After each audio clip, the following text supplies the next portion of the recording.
Mactan Cebu International Airport pinarangalang Best Airport sa Asia Pacific. Tinaguriang world-class airport base sa mga feedback ng mga pasahero.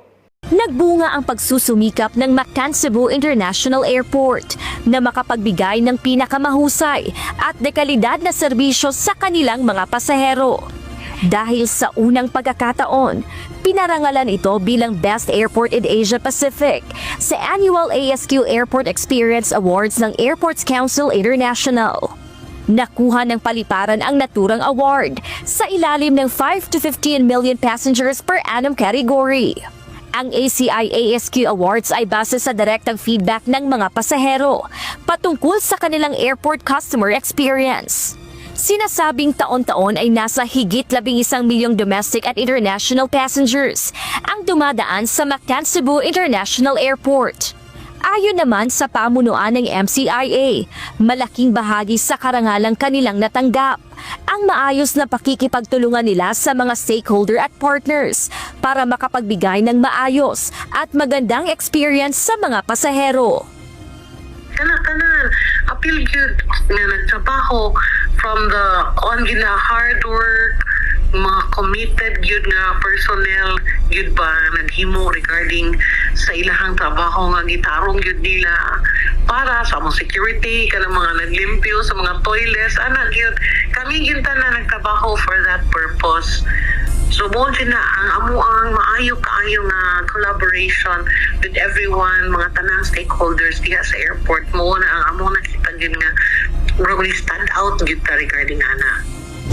Nagpapasalamat ang pamunuan ng MCIA sa tiwalang ibinibigay ng mga pasahero sa kanila at asahan na hindi sila titigil sa pagsisikap upang bigyan ng serious customer experience ang bawat pasaherong dadaan sa paliparan. Agree ako or sang-ayon ako sa parangal na binigay sa Mactan Cebu International Airport dahil never ako nakarinig ng masama tungkol dito or balita ng mga nakawarang laman ng maleta, tanimbala at iba pa. Hindi kagaya sa Clark, lalong-lalo na sa NAIA. Samantala, pinapamadali naman ang pag-privatize ng mga airport lalong-lalo na ang Iloilo International Airport at iba pa mga airport sa Pilipinas ng bagong DOTR Secretary para mas mapataas daw ang kalidad at serbisyo ng mga airport sa Pilipinas. At instruction daw sa kanya ng Pangulo na i-privatize ang mga airport.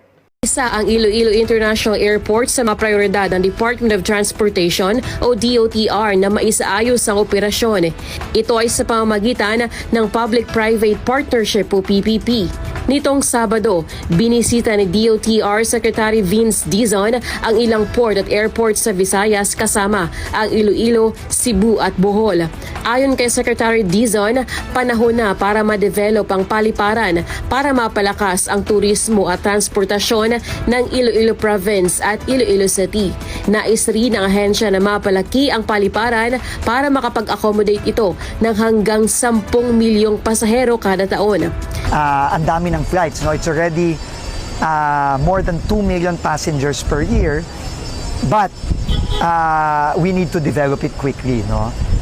So we assured the mayor and the governor that DOTR will fast-track the current PPP proposal from the Villar Group in order to ensure the sustainable development and growth of the airport to support the growth of the city. Isa sa mga problema sa paliparan ang sirang escalator, sirang aircon at kakulangan ng elevator at upuan. Ayon kay Dizon, may 190 million pesos na budget mula sa Civil Aviation Authority of the Philippines o CAAP na gagamitin para sa repair at rehabilitation ng airport terminal. Kasama rito ang pagbili ng mga karagdagang upuan, pagkukumpuni ng escalator at elevator at pagsasaayos ng air conditioning system. 15 billion pesos din ang mandatory investment ng pribadong kumpanya. Bukas naman ang DOTR sa hiling ni Iloilo Governor Arthur Defensor Jr. na maging mall airport ang paliparan.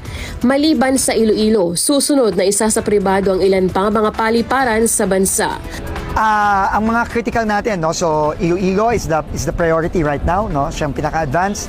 We're also looking at Davao, We are also looking at other tourist destinations, major tourist destinations like Siargao, Calibo, obviously, which is already an international airport, airports like Dumaguete, Bacolod, so lahat yan, no? So the instructions of our president is we really need to privatize. Ang tanong dito, kung hindi ba private ang nagpapagawa at nagpapaayos at namamahala sa mga airport sa Pilipinas, hindi ba ito kaya ayusin ng gobyerno?